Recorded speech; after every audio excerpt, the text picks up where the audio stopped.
Sawubona. Ingabe uyalithola ithuba lokuphumula na? Ukuzinakekela wena kungasiza ukunakekela izingane zakho.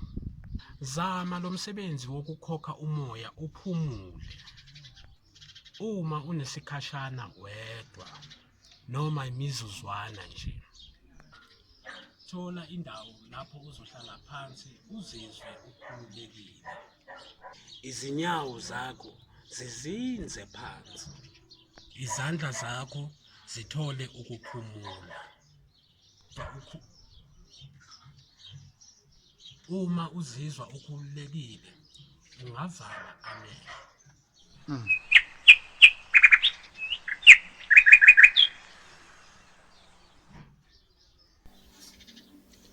Ukhokhe umoya. Ingabe yini esemqondweni wakho? Unemicabango emibi noma emihle?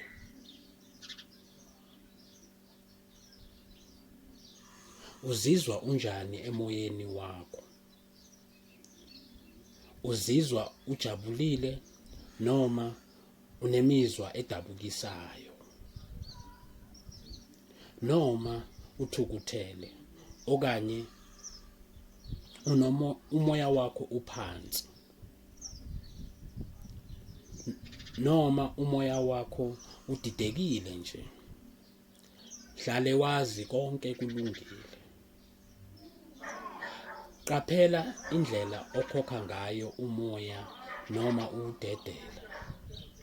Ungabeka isandla sakho esiswini uqaphele ngendlela uphefumula ngayo. Kulungile.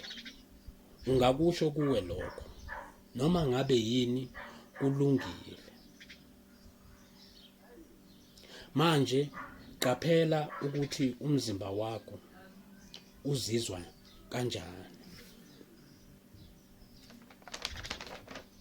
Ngabe uyawubona yini umehluko?